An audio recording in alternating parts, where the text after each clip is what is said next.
Tiba-tiba dia udah ada di atasku sambil tertawa-tawa dan melihat ke arahku. Sosoknya sangat menyeramkan, Gung. Perutnya sobek dan mengeluarkan isi perutnya. Matanya merah, mukanya hancur, dan darahnya menetes dari perutnya, Gung.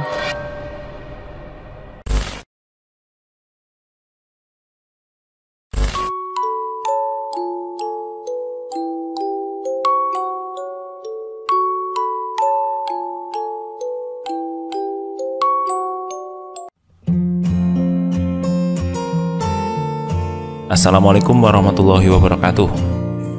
Teman-teman, untung direkam dimanapun Anda berada. Saat ini saya bawakan cerita terbaru.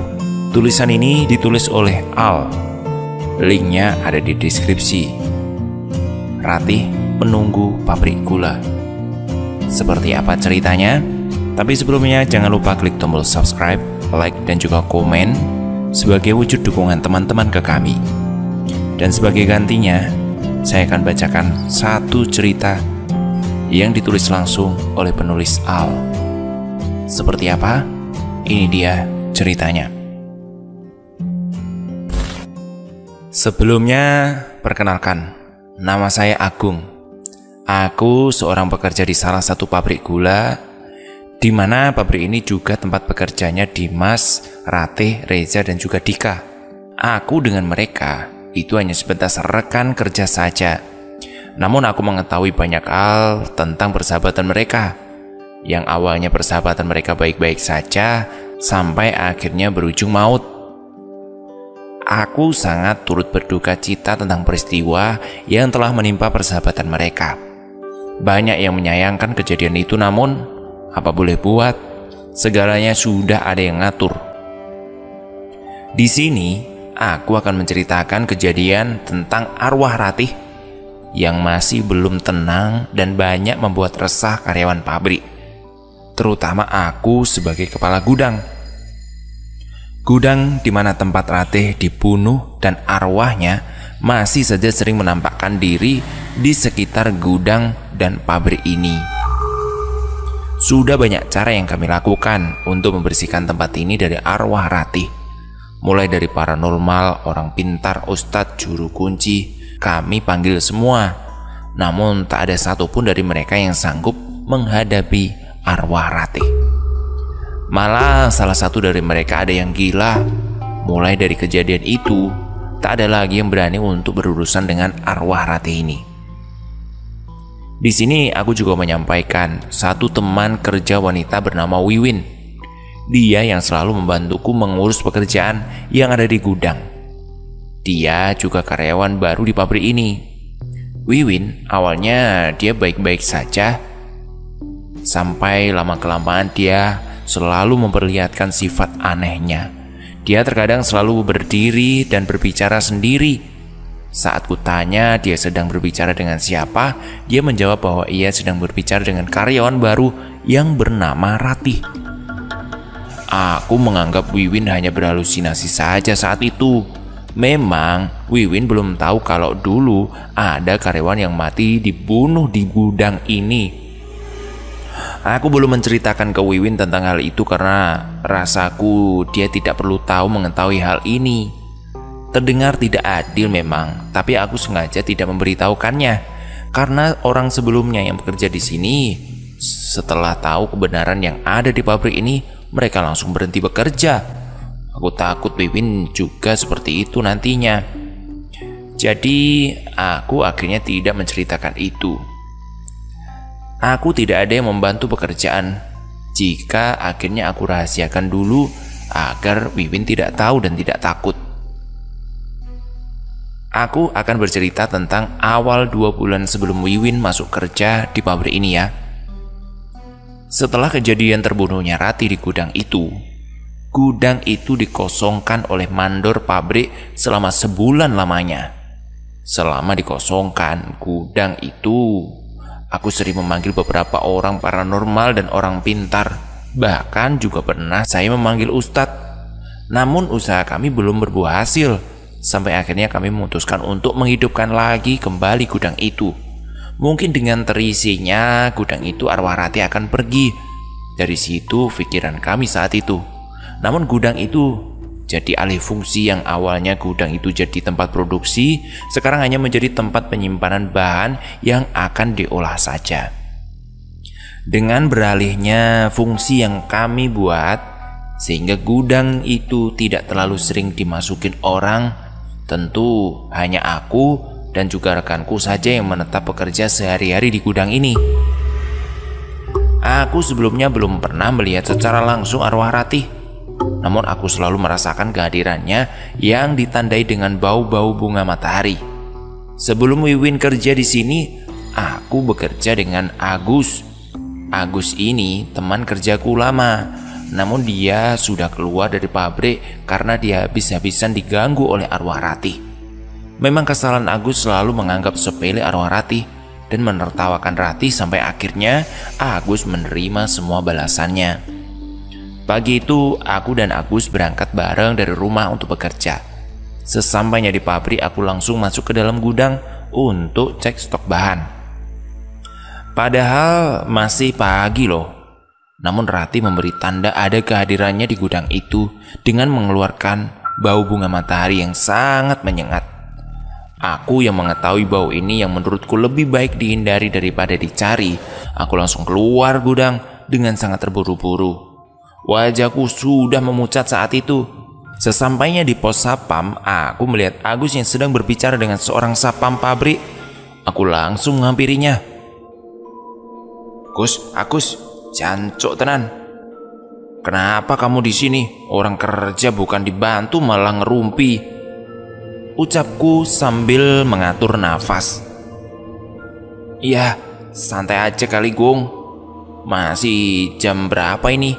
Karyawannya lain juga pada belum datang kan? Kamu aja yang terlalu bersemangat. Memang kenapa? Kamu kelihatan pucat gitu mukanya? Sial bener. Pagi-pagi udah bau banget tuh ruangan. Bau bunga matahari. Ini pasti kerjaannya si Ratih ini. Ah, masa sih kamu nyium bau-bau kayak gitu? Coba deh, aku ke dalam dulu ya sebentar, Gong. Agus pun bergegas menuju dalam gudang. Tak lama kemudian dia kembali lagi. Ah, kamu ini bohong. Mana ada bau bunga matahari di dalam? Aku baru dari dalam dan gak ada bau bunga matahari itu, ucap Agus. Ada loh Gus, ada. Beneran ada. Tadi aku nyium bau itu. Nyengat banget di hidung.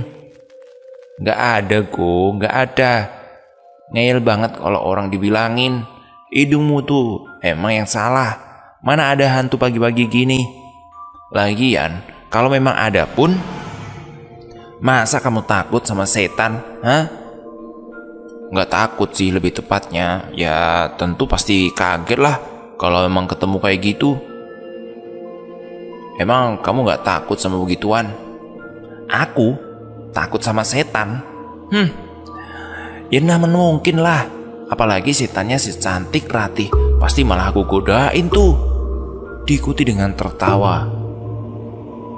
Awas loh, hati-hati. Kalau ngomong itu harus bener-bener dipikir. Entar ditunjukin langsung baru kabur kamu nanti. Ya gak apa-apa lah, malah bagus. Aku bisa godain dia. Wah, mudah-mudahan aja lah kamu gak nyesel sama ucapanmu sendiri itu, ucapku pada si Agus. Kulihat Agus yang terlalu menyepelekan sosok Ratih ini menganggap bahwa Ratih wujudnya masih cantik walaupun sudah jadi arwah gentayangan. Dia belum tahu gimana seremnya sosok Ratih. Walaupun aku belum bertemu dengan sosok itu, tapi saat ku dengar cerita-cerita dari beberapa orang yang pernah melihatnya, mereka mengatakan sosoknya sangat menakutkan dan terlihat seperti mengancam. Aku jamin pasti aku langsung pingsan di tempat kalau melihatnya.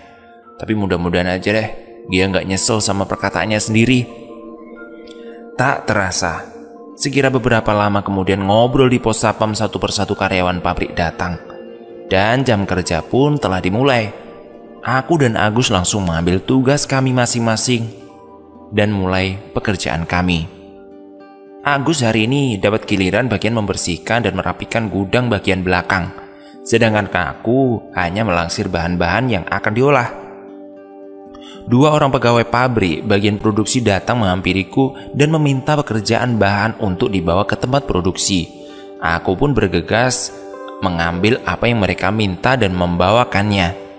Gus Agus, aku sebentar ya, mau nganter ini ke tempat pembuatan. Kamu yang bener yang kerja, ucapku pada Agus. Iya ya, tenang aja. Ya sudah. Sono-sono, jawab Agus singkat. Aku pun pergi bersama 2 orang bagian produksi. Sesampainya di sana, aku dan temanku bernama Arif menghampirinya dan menyapaku. Agung, gimana pekerjaanmu di gudang sama Agus? Aman kan? Tanya Arif pada aku. Iya aman lah. Emang kenapa tuh Rif? Ya nggak apa-apa sih Gung, kamu kan tahu sendiri tuh gudang gimana. Aku juga disuruh ngambil bagian di situ. Aku mah ogah. Ada-ada saja kamu tuh Rif. Ya nggak apa-apa lah. Makanya sebelum kerja itu berdoa biar aman. Ya sudah ya, aku lanjut lagi kerja. Mau balik ke gudang lagi. Iya ya, ya sudah hati-hati kalau kerja ya Gung. Aku pun bergegas kembali ke gudang untuk melanjutkan pekerjaanku. Sesampainya aku di gudang, aku melihat Agus sedari tadi sedang berberes-beres di belakang. Aku mencoba mencarinya di sekitar gudang, namun tak juga aku temui. Kulihat kardus-kardus di belakang malah makin berantakan. Aku pun merapikan kardus-kardus itu kembali dan setelah itu aku lanjut mencari si Agus yang gak tahu hilang kemana. Aku mencoba mencari di pos sapam, barangkali ada yang melihatnya. Aku menemui Mas John, salah satu sapam pabrik, dan aku bertanya, Mas, sampean tadi lihat Agus nggak? Dah, Agus tadi pulang. Bukannya kamu suruh pulang tadi karena dia sakit? Wajahnya pucat sekali loh Mas. Lah, sejak kapan aku nyuruh dia pulang Mas? Aku dari tadi di dalam ngantar bahan. Setelah itu aku langsung balik, tapi tahu-tahu dia tidak ada. Jangan ngarang kamu. Orang tadi aku jelas-jelas kamu kok yang nyuruh. Tadi gak lama Agus pulang, kamu aku tanyain kenapa Agus pulang. Kamu bilang Agus sakit. Sumpah Mas, sumpah. Gak ada aku suruh dia pulang. Mas bisa tanya sama Arif aku barusan dari mana. Lah terus itu tadi siapa kalau bukan kamu Mas? Aku dan Mas John saling bertatap bingung dan merasakan ada hal aneh. Namun aku coba untuk tidak mempedulikannya dan menganggap itu semuanya lah halusinasi Mas John saja. Aku pun kembali ke gudang dan melanjutkan pekerjaanku. Aku heran dengan kejadian yang janggal ini dan aku berniat sepulang kerja nanti aku menemui Agus dan bertanya apa sebenarnya yang terjadi. Akhirnya waktu pulang pun tiba. Setelah seharian aku bekerja sendirian, aku pun langsung bergegas pulang. Namun sebelum sampai di rumah, aku singgah terlebih dahulu di rumah Mas Agus. Sesampainya di sana, aku melihat rumahnya sedang sepi dan aku mencoba memanggilnya, namun yang menyahut adalah ibunya. Bu, ibu, Mas Agusnya ada. Ada di dalam. Dia lagi gak enak badan. Masuk saja Gung. Iya bu, iya. Assalamualaikum. Waalaikumsalam, duduk dulu. Biar ibu panggilkan Agus ya. Nggih bu, nggih. Tak lama kemudian Agus pun keluar dari kamarnya. Kulihat dia sangat lemas dan mukanya pucat. Sambil berjalan ke arahku, dituntun sama ibunya. Kalian ngobrol dulu ya. Ibu mau ke belakang dulu. Nggih bu, makasih nggih. Hanya tinggal kami berdua saja di sini dan aku menanyakan apa yang sebenarnya terjadi kepada Agus. Tiba-tiba kok pulang. Agus memberikanku sebuah surat, yaitu surat pengunduran diri, dan dia mengundurkan diri dari pabrik. Dah, kenapa Gus kok tiba-tiba mengundurkan diri begitu? Tanyaku pada Agus. Gak apa-apa Gung, aku udah gak bisa lagi kerja di situ. Ampun rasanya. Lah, emang tuh loh, aku kasih kerja kamu tuh terlalu berat atau gimana? Kalau karena itu besok bisa kok aku kurangi tugasmu. Asal kamu jangan keluar dulu Gus. Kalau kamu keluar, siapa dong yang membantu aku? Kamu kan tahu Gus, Susah nyari orang kalau soal kerja di gudang itu. Bukan soal pekerjaan, Gong. Aku sama sekali tidak keberatan. Tapi bener yang kamu bilang, dia nggak bisa dianggap sepele. Ucapan Agus sambil menatap mataku tajam. Bentar. Dia siapa maksudmu? Siapa? Dia yang tadi pagi kau ceritakan, yang kamu bilang bau nyium bunga matahari itu loh. Rupanya memang dia ada dan aku ngelihatnya langsung. Serius kamu? Kamu lihat di mana? Aku aja nggak pernah lihat loh. Jangan bohong lah kamu. Aku serius, Gong. Serius. Tak beberapa lama tadi kamu pergi, aku nyium bau bunga matahari. Awalnya aku cuekin aja karena aku berpikir hal yang udah biasa. Tapi enggak, kali ini aku melihatnya langsung. Tiba-tiba dia udah ada di atasku sambil tertawa-tawa dan melihat ke arahku. Sosoknya sangat menyeramkan, Gong. Perutnya sobek dan mengeluarkan isi perutnya. Matanya merah, mukanya hancur, dan darahnya menetes dari perutnya, Gong. Aku yang melihatnya langsung kocar-kacir keluar gudang. Aku bener, Gong. Seumur hidupku baru sekali ini aku melihat begituan. Makanya aku lebih baik mengundurkan diri saja, Gong. Aku nggak mau ambil resiko. Bentar, kamu serius, Gos, mau mengundurkan diri? Atau mungkin kamu salah lihat? Nanti halusinasi saja. Aku serius, Gong. Kalau aku nggak ngelihat, nggak mungkin kan aku mengundurkan diri tiba-tiba begini. Tapi aku tadi nggak ngelihat juga, nggak ngerasa apa-apa waktu kamu sudah pulang, Gus. Wah, terserah kamu lah, Gong. Mau percaya atau tidak sama aku. Intinya, aku sudah tahu, Gong. Kamu hati-hati ya. Mungkin nanti kamu juga bakalan lihat kok. Amit-amit, Gus. Lagian kamu sih tadi pagi malah ngucapin yang sembarangan. Sekarang udah bukti kan? Gimana rasanya? Iya sih, Gong. Iya, aku nyesel. Ya sudah, aku titip itu aja ya. Kamu hati-hati kalau kerja di sana, Gong. Serius kamu, Gong? Nggak salah lihat kamu itu. Nanti cuma halusinasi aja. Aku serius.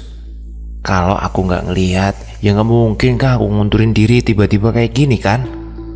Tapi aku tadi nggak ngelihat juga, nggak ngerasain apa-apa waktu kamu pulang, Gus. Ya kamu itu, ya udahlah terserah. Yang penting sekarang titip surat ini ya. Saya mau mengundurkan diri. Ya sudahlah, ya sudah. Surat ini akan aku kasih ke bos ya. Kamu juga cepetan sembuh. Aku pamit dulu pulang. Udah mau maghrib. Aku pun pamit dengan Agus dan ibunya. Setelah itu aku langsung bergegas pulang ke rumah. Sesampainya di rumah aku langsung mandi. Dan setelah itu sholat maghrib. Setelah sholat maghrib, aku makan sambil nonton TV. Di tengah-tengah aku yang sedang asik mengunyah sambil nonton TV, tiba-tiba aku mencium lagi bau bunga matahari itu. Aduh, wah, gak beres ini. Masa iya dia ngikut ke rumah?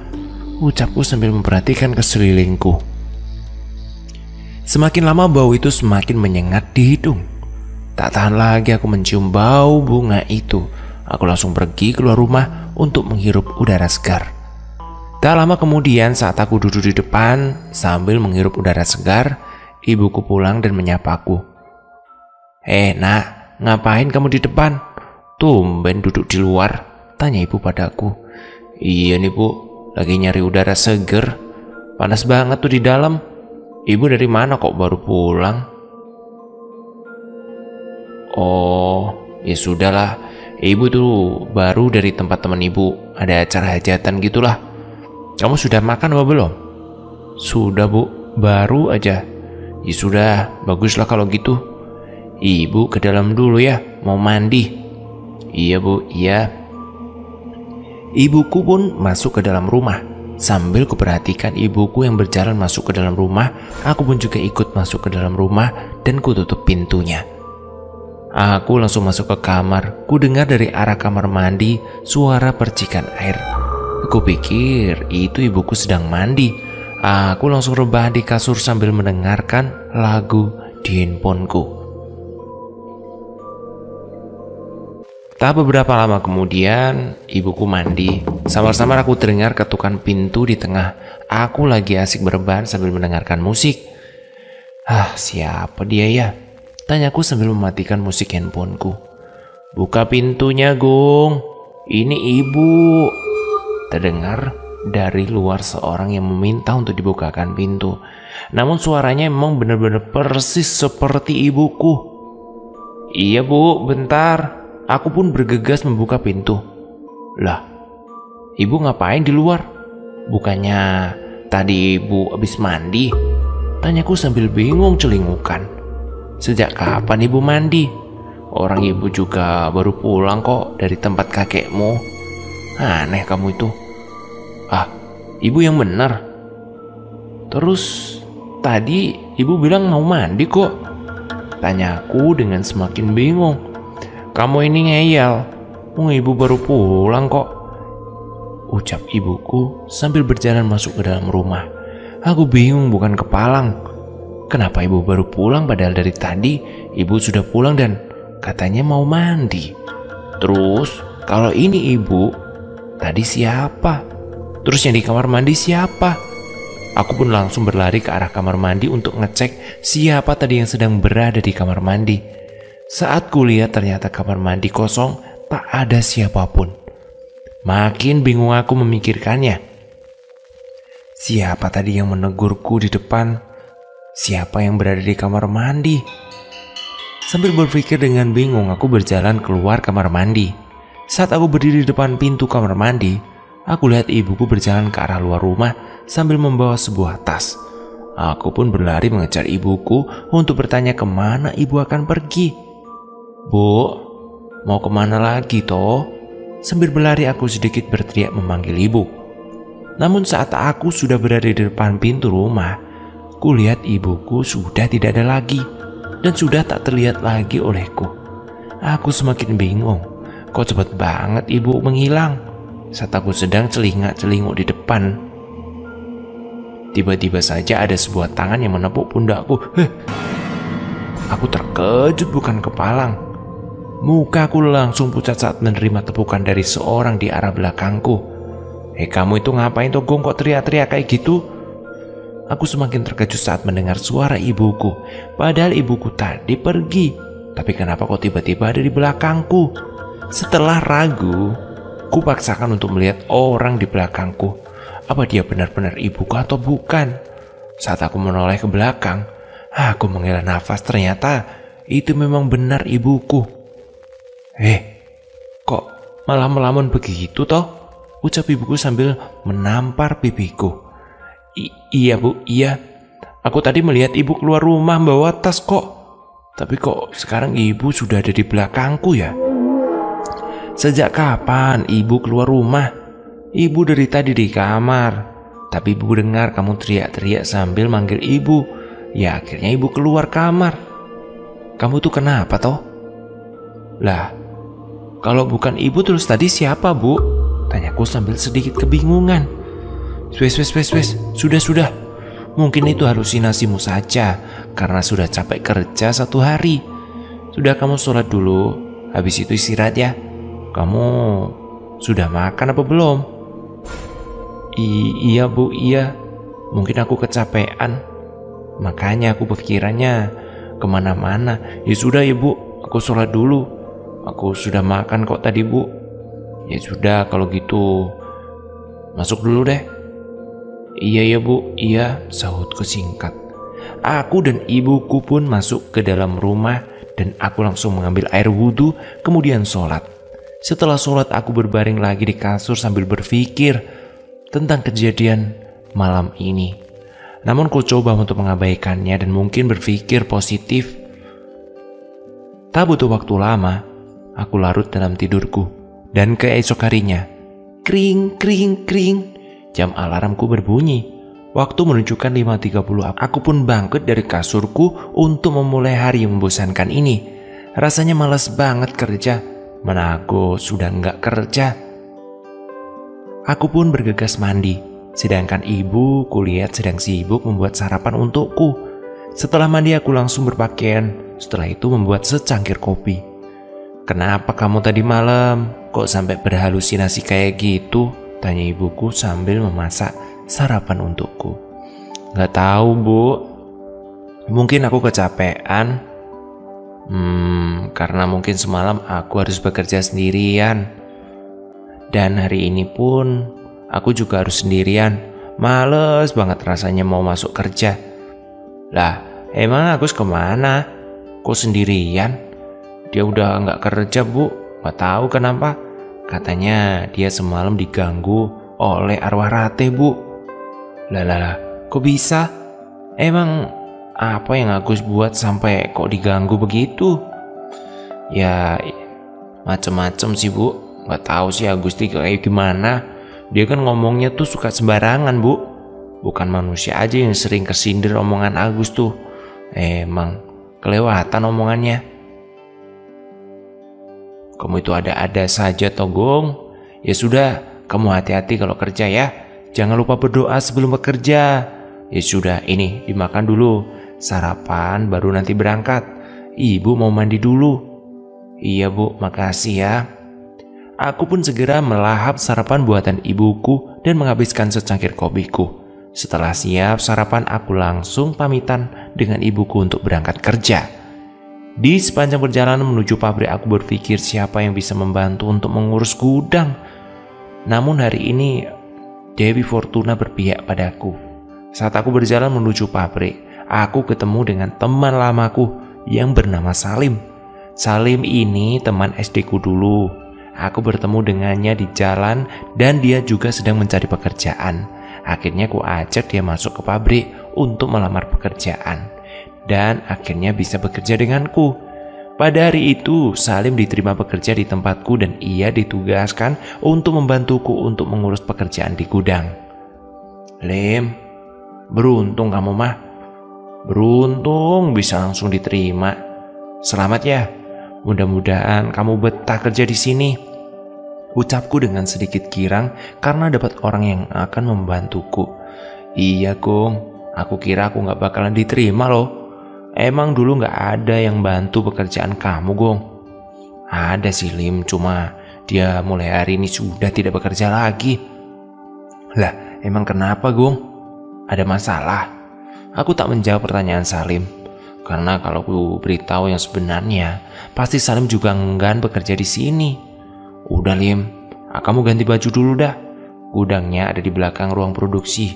Nanti kamu temui aku di sana ya." Ya sudah kalau gitu, Gong. Aku ganti baju dulu ya." Aku pun pergi meninggalkan Salim di ruang ganti baju. Sementara Salim masih berganti baju, aku membuka pintu gudang sambil nyapu lataran gudang. Tak beberapa lama kulihat Salim sudah mengganti bajunya dan menyusulku. "Ini, Lem, gudangnya. Nanti kamu kerjanya di belakang ya. Gampang kok, cuma nyusun-nyusun aja sama pilihin bahan yang buat produksi." "Kok serem banget kelihatannya gudang ini, Gong ya? Apa perasaanku aja ya?" "Enggak kok, mana ada yang serem di sini. Kamu mungkin masih asing, nanti juga bakalan terbiasa kok." "Oh gitu ya. Iya mungkin juga sih, Gong. Aku belum terbiasa." Kami pun mulai bekerja. Awalnya semua baik-baik saja. Semua berjalan seperti pada umumnya. Di hari kelima Salim bekerja baru ia mendapatkan kejanggalan-kejanggalan di dalam gudang. Di hari kelima Salim bekerja, pagi itu Salim kutugaskan seperti biasa. Sedangkan aku melangsirkan bahan-bahan yang akan dikelola. Tiba-tiba Salim keluar gudang dan menemuiku di ruang produksi. Lem. Kamu ngapain di sini? Kerjaan kamu udah selesai?" "Belum, Gong. Bau banget di dalam gudang. Bau bunga matahari." "Hah? Bunga matahari? Mana ada bau bunga matahari? Hidung kamu mungkin yang salah." "Enggak loh, Gong. Enggak, beneran. Bau banget di dalam." "Ya sudah kalau gitu, ayo kita balik ke gudang aja." Aku dan Salim pun kembali ke gudang untuk mengecek apakah benar yang dicium oleh Salim itu. Perasaanku sama Salim benar-benar kacau saat itu. Perasaanku perkataan Salim itu memang benar adanya. Mungkin arwah Ratih ingin berkenalan dengan Salim terlebih dahulu. Di hari kelima Salim bekerja. Pagi itu Salim kutugaskan seperti biasa. Aku melangsirkan bahan-bahan yang akan dikelola. Tiba-tiba Salim keluar gudang dan menemuiku di ruang produksi. Lim, ngapain kamu di sini? Kerjaan belum selesai juga. Bentar dulu Togong, bau banget di dalam gudang. Kayak bau bunga matahari begitu. Hah? Bunga matahari? Masa toh ada bau bunga matahari? Hidung kamu mungkin yang salah. Enggak Gong, enggak. Sumpah beneran. Ya sudah, ayo kita balik ke gudang. Aku dan Salim pun kembali ke gudang untuk mengecek apakah benar yang dicium oleh Salim itu. Perasaanku sudah berkecamuk. Belum apa-apa Salim mengetahui kebenaran di gudang ini. Mungkin arwah Ratih ingin berkenalan dengan Salim, pikirku. Sesampainya di gudang, aku tidak mencium bau bunga matahari itu. Mana Lim, mana? Nggak ada baunya. Lah, iya ya. Baunya kok udah hilang. Tadi tuh bau banget loh Gung. Beneran, sumpah, ucap Salim. Salim terheran-heran. Enggak ada kok, hidung kamu aja yang salah. Udah, kamu lanjut kerja. Enggak ada bau apa-apa juga kayak gini kok. Aku kok jadi heran ya Gung. Tapi ya sudahlah, aku lanjut kerja lagi ya. Salim dan aku pun melanjutkan pekerjaan kami masing-masing. Sebenarnya aku gak tega kalau sampai Salim melihat arwah Ratih, atau paling tidak mengetahui kebenarannya. Tapi mau gimana lagi, kalau aku beritahu dia pasti akan segera keluar dari pekerjaan ini. Salim bekerja denganku hampir 1 bulan lamanya. Sampai akhirnya pada suatu hari Salim hampir setengah mati diganggu oleh arwah Ratih. Waktu itu adalah hari Minggu. Aku berencana mengajak Salim pergi ke gudang untuk memperbaiki atap genteng gudang. Gudang itu memang sudah jadi tanggung jawabku sepenuhnya. Jadi mau tidak mau, misalnya ada kerusakan atau apa, aku yang harus membenahinya. Aku mengajak Salim Minggu pagi. Kebetulan juga hari itu adalah hari libur, jadi tidak ada karyawan selain kita. Kami pun bergegas menuju pabrik. Namun saat di perjalanan, aku terkejut dengan sebuah pertanyaan Salim yang dikatakan padaku. Gung, Agung, aku mau nanya ini, ucap Salim menatapku. Nanya apa tuh Lim? Tanya aja. Emang bener ya Lim, di gudang tempat kita bekerja itu ada yang mati, dibunuh begitu di situ? Ucap Salim sambil memperhatikan mimik yang serius. Kamu tahu dari mana berita itu? Iya, tadi pagi tetanggaku yang nanya aku kerja di mana. Ya aku sebutin aja kalau di pabrik ini. Terus habis itu tetanggaku menceritakan apa yang sebenarnya terjadi. Iya, memang benar apa yang dikatakan tetanggamu itu. Memang ada yang mati waktu itu di gudang tepatnya. Namanya Ratih. Dia dibunuh oleh temannya sendiri.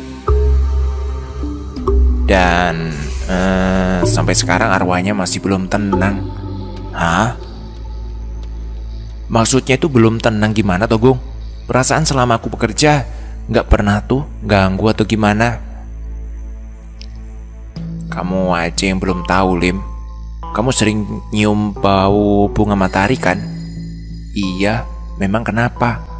Nah itu dia Lim, kemunculannya sering ditandai dengan bau bunga matahari. Kamu beruntung aja belum ditampakin. Dan semoga aja kamu gak ditampakin dah. Emang kamu pernah ditampakin Gung?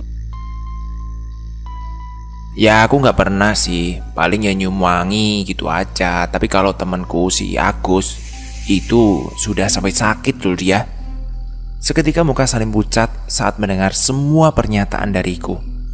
Udah, kamu tenang saja.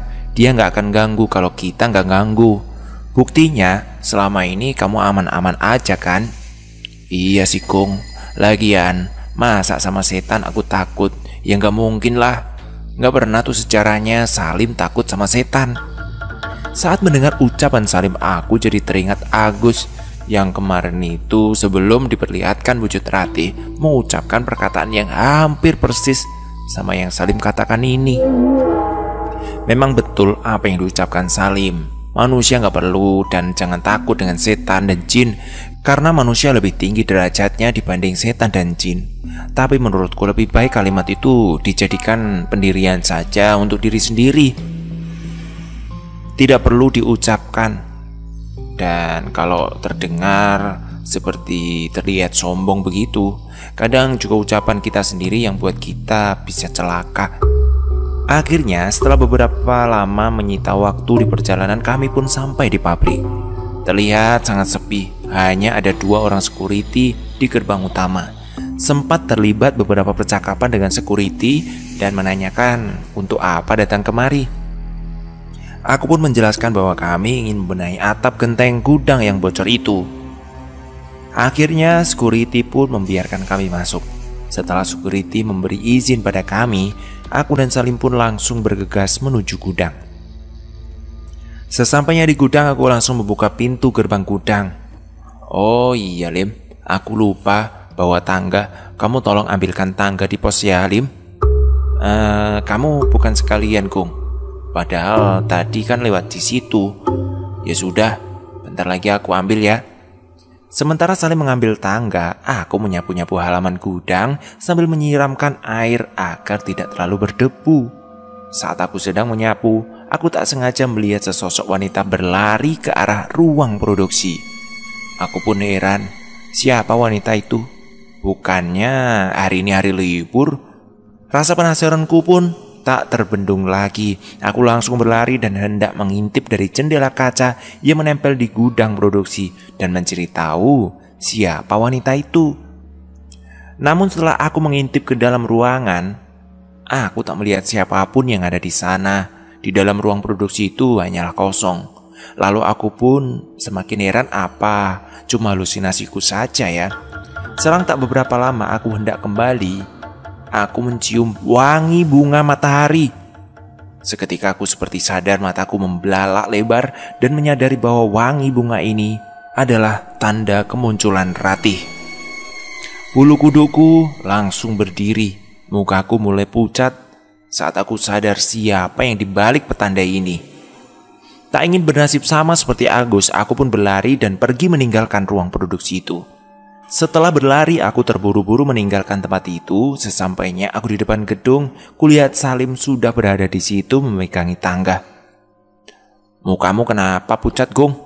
tanya Salim kepadaku sambil meletakkan tangga. "Nggak apa-apa kok, nggak apa-apa Lim, nggak apa-apa. Tangganya kamu bawa ke belakang ya. Aku mau langsung naik. Kamu di bawah saja," ucapku. Salim pun langsung meletakkan tangga di belakang gudang. Setelah itu aku pun langsung natap ke atap. Sesampainya aku di atas, aku lupa membawa martil. Martilnya aku tinggalkan di depan pintu ruang produksi. Tadi aku lupa membawanya kembali. Akhirnya Salim kusuruh mengambil martil di depan pabrik produksi itu. Lem, kamu ambil martil tolong ya.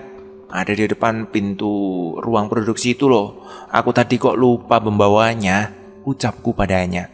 Iya ya, bentar ya, aku ambilkan. Tak banyak cerita, Salim langsung bergegas mengambil martil di sana. Menunggu Salim tak berkunjung kembali, 20 menit sudah berlalu. Masa sih mengambil martil sebegitu lamanya, pikirku. Ku teriakin pun tak ada jawaban. Akhirnya kuputuskan untuk turun dan mencari Salim. Ku cari di dalam gudang tidak ada, di depan produksi juga tidak ada. Malah martilnya masih ada di sini. Mungkin dia pergi ke toilet atau gimana gitu. Aku pun naik lagi kembali ke atap dan memperbaiki atap yang bocor. Hingga akhirnya selesai ku perbaiki. Namun Salim tak kunjung kelihatan. Perasaanku mengatakan ada hal yang gak baik. Akhirnya aku cari ke toilet, telusuri setiap ruang pabrik, tapi tak kunjung kutemui dia. Apa mungkin Salim pulang ya? Tapi masa kok tidak pamit? Aku pun ke pos sapam untuk menanyakan Salim ke security. Mang, Mang, ada yang lihat Salim nggak? Tadi pulang loh, Gung. Emang nggak bilang ya sama kamu ya? Lah, masa toh, Mang? Beneran nih aku dikerjain. Wong aku masih benerin atap yang bocor malah ditinggal sendiri. Tadi sih Mamang lihat dia buru-buru sekali. Gak sempat Mamang tanyain juga. Lah kenapa dia pulang tiba-tiba? Apa dia ngalamin hal yang sama seperti Agus? Tanyaku pada salah satu security itu. Kamu ini jangan sembarangan ngomong. Coba kamu ke rumahnya dulu, tanyain baik-baik kenapa dia. Iya ya Mang, iya. Ya sudah, aku pulang dulu ya Mang. Kerjaku juga sudah selesai kok. Ya sudah, hati-hati kamu ya Gong. Setelah berpamitan dengan security, aku langsung berberes-beres dan pulang. Di perjalanan, perasaanku sudah mendadak tidak enak. Aku punya firasat dia mengalami hal yang sama seperti yang dialami Agus. Tapi cobalah untuk tidak berpikir yang aneh-aneh dulu sebelum aku langsung bertemu dengan Salim. Aku berniat untuk mampir dulu ke rumah Salim sebelum pulang ke rumahku. Tapi saat aku sampai di rumahnya, tak aku temui Salim di rumahnya. Rumahnya tidak ada siapapun dan tentu sangat sepi. Aku telepon dia namun handphonenya tidak aktif. Perasaanku sudah semakin tidak nyaman memikirkan Salim yang entah pergi kemana.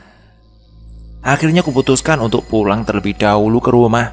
Dan nanti malam aku akan kembali datang ke rumah Salim. Malam pun tiba. Aku bergegas untuk kembali mendatangi rumah Salim. Sesampainya aku di rumah Salim, kulihat rumahnya ramai sekali dengan orang mengaji. Dan aku lihat di depan rumahnya ada sebuah bendera kuning. Wah, perasaanku sudah gak enak ini. Melihat kondisi Salim kok berubah seperti ini. Sambil menebak-nebak dalam hati siapa yang meninggal, daripada aku linglung memikirkannya, lebih baik aku samperin saja rumahnya. Aku pun mendekati ke rumah Salim dan bertanya kepada seseorang yang ada di situ. Aku menanyakan siapa yang meninggal. Lalu orang itu menjawab, Salimlah yang meninggal akibat tertabrak oleh truk tadi siang. Kepalaku langsung membesar, kakiku lemas saat mengetahui Salim telah tiada. Tak terbendung tangisku saat itu. Sambil setengah berlari, aku menghampiri jenazah Salim yang terbujur kaku. Sambil menangis, aku melihat jenazahnya. Aku menyesal luar biasa. Kenapa aku tidak mengetahui Salim pergi tadi siang? Detik-detik terakhirnya aku bersamanya. Seseorang ibu tua menghampiriku. Tak melainkan ibu itu adalah orang tua Salim. Sang ibu menanyakan kenapa Salim bisa tertabrak sendiri, bukannya Salim tadi siang pergi bersamaku. Aku pun menjelaskan kejadian tadi siang pada ibunya. Aku juga tidak mengetahui kenapa Salim tiba-tiba pergi begitu saja tanpa pamit padaku. Kalau aku tahu dia hendak pulang, pasti aku gak ngizinin dia. Karena kami datang ke gudang kan berdua, pulang juga harus berdua. Aku mulai curiga dengan kematian Salim. Aku merasa ada yang aneh dengan semua kejadian ini. Yang pertama, Salim pulang dengan tiba-tiba. Dan yang kedua, aku tidak mengetahui alasan dia pulang kenapa. Pasti ada yang tidak beres di gudang. Aku akan segera mencari tahu tentang semua ini. Aku mengambil cuti 1 hari di pabrik untuk mengikuti pemakaman Salim.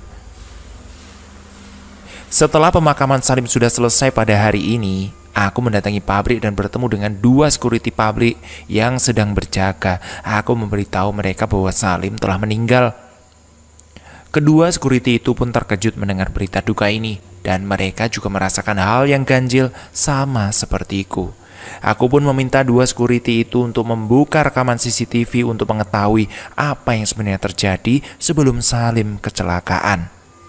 Security pun setuju untuk membuka rekaman CCTV tadi siang, dan kami bertiga sama-sama menyaksikan apa yang sebenarnya terjadi pada Salim. Mulai dari Salim keluar gudang karena aku suruh mengambil martil di depan pintu ruang produksi, sampai akhirnya Salim pergi menuju ruang produksi itu. Kami di sini menyaksikan rekaman itu. Kami sangat terkejut dengan apa yang sebenarnya terjadi. Sebuah hal yang janggal terjadi pada salah satu ruang produksi itu. Awalnya biasa saja, tidak ada apapun yang terjadi pada Salim saat dia keluar dari gudang. Dan saat tiba di depan ruang produksi, Salim awalnya hanya mengambil martil itu dan dia berjalan ke arah gudang kembali. Tapi entah kenapa, di pertengahan perjalanan Salim kembali lagi ke ruang produksi itu dan dia seperti mengintip-ngintip di jendela ruang produksi, sama seperti apa yang aku lakukan sebelumnya. Namun kali ini lain dengan Salim, dia malah membuka pintu ruang produksi dan masuk ke dalamnya. Dan sangat disayangkan, kamera CCTV yang ada di dalam ruang produksi sedang tidak berfungsi dan masih masa perbaikan. Kami hanya bisa melihat dari CCTV utama yang berada di dalam ruang produksi. Kami sangat dikejutkan dengan sikap Salim yang kami lihat di rekaman CCTV itu. Salim tiba-tiba saja terpental keluar dari ruang produksi itu seperti ada yang mendorong yang sangat kuat sampai Salim terjatuh tersungkur. Kemudian Salim berusaha bangkit dan seperti ada yang menarik masuk ke ruang produksi lagi. Salim terseret masuk ke dalam ruang produksi. Kami tak tahu apa yang telah terjadi dengan Salim di ruang produksi itu. Namun tak beberapa lama kemudian, dia berhasil keluar dari ruang produksi dan berlari menjauh dari tempat itu. Aku berpikir, ini alasan Salim tiba-tiba pergi kemarin. Rasa penasaran dan ingin tahuku bergebu-gebu. Rasanya aku ingin sekali mengetahui kejadian apa yang dialami oleh Salim di ruang produksi itu.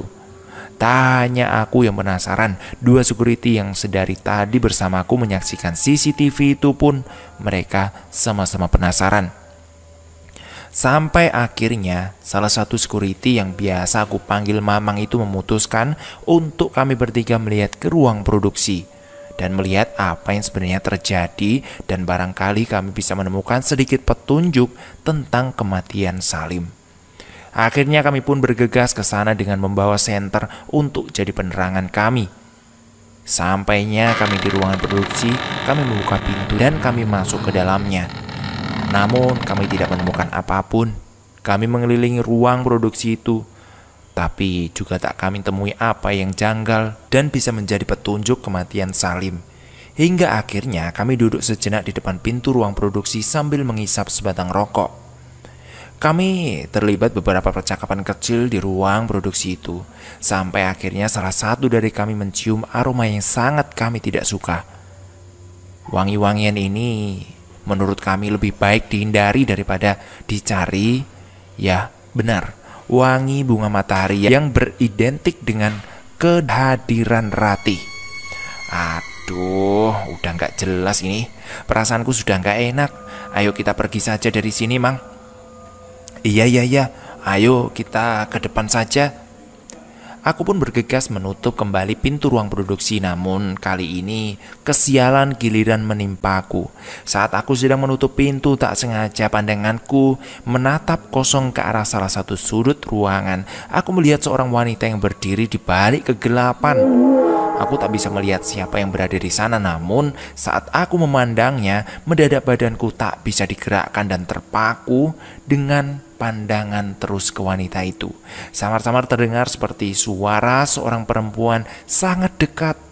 Perasaanku suaranya benar-benar berjarak sejengkal saja dari kupingku. Suara itu seperti berbisik dan mengatakan, "Pakaikan baju pengantinku." Ucapan itu benar-benar jelas saya dengarkan. Jantungku benar-benar terasa seperti berhenti saat mendengar ucapan itu. Bulu kuduku berdiri, sementara badanku juga tidak bisa digerakkan. Dan suara itu terus terulang-ulang di dalam telingaku. Namun tak beberapa lama kemudian ada sebuah tamparan yang keras mendarat di pipiku, yang akhirnya aku mulai berpaling penglihatanku pada sosok wanita itu. Seketika aku pun tersadar memperhatikan sekelilingku. Kulihat dua orang security masih ada di sampingku dan mereka menanyakan apa yang kulihat. Namun aku tak memberitahu mereka. Aku pun buru-buru mengajak mereka pergi dari tempat itu karena aku merasa suasananya sudah semakin kacau. Sesampainya kami di pos, dua security itu masih kekeh menanyakan apa yang kulihat tadi. Akhirnya aku cerita apa yang kulihat. Mamang kira Mamang aja yang lihat rupanya. Kamu ternyata juga melihat toh. Lah, Mamang lihat juga. Iya, tadi aku lihat, tidak terlalu saya perhatikan. Makanya tadi Mamang langsung pergi saja. Oh, begitu toh. Ya sudah, malam ini kamu tidur di pos aja bareng kami. Takut kan kalau kamu pulang?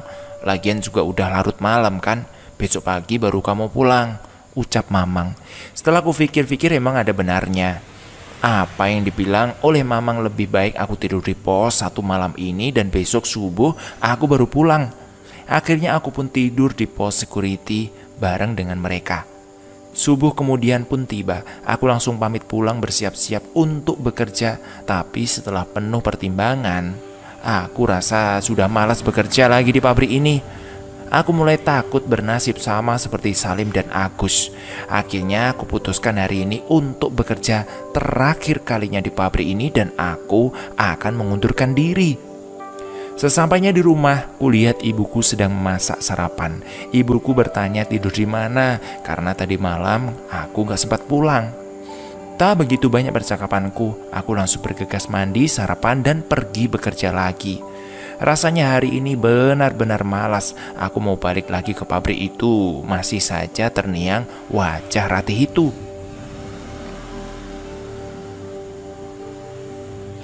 Apalagi aku kerja hari ini sendiri. Tapi ya mau gimana lagi, ini harus aku lakukan. Lagian ini kan hari terakhirku kerja, dan setelah ini aku akan keluar dari pabrik ini. Sesampainya di pabrik, aku langsung mengerjakan pekerjaanku. Sedangkan aku belum menyampaikan ke mandor bahwa aku besok sudah berhenti kerja. Aku berencana nanti sore setelah pulang baru aku menyampaikannya. Setelah bekerja sampai setengah hari, akhirnya jam istirahat pun tiba. Aku pun pulang sebentar untuk makan siang. Setelah makan siang, aku langsung balik lagi ke pabrik. Saat aku masuk ke dalam gudang, aku terkejut dengan tiba-tiba ada seorang wanita yang sedang mengerjakan pekerjaanku. Wah, perasaanku sudah mendadak kacau. Aku berpikir siapa wanita ini. Aku tak berani mendekatinya dan dia pun tidak melihatku. Aku hanya memandanginya dari pintu depan. Sedangkan wanita itu sedang terlihat asik mengerjakan pekerjaanku. Aku menampar pipiku berkali-kali agar aku tersadar. Aku pikir ini adalah halusinasiku saja. Namun ternyata emang benar apa yang aku lihat itu adalah nyata. Akhirnya aku putuskan ke pos security dan menanyakan hal kepada mereka tentang sosok wanita yang ada di pabrik itu. Mang, itu siapa cewek di gudangku? Oh, itu memang kenapa? Kamu terkejut ya? Ya pastilah, Mang. Masa tiba-tiba ada wanita di gudang? Coba kamu tanya sama mandor siapa dia. Tadi dia berbicara sama mandor juga, ucap Mamang. Ya sudah, Mang, bentar lagi aku cari mandor lah. Aku pun bergegas mencari mandor untuk menanyakan siapa wanita itu. Kenapa dia mengerjakan pekerjaanku.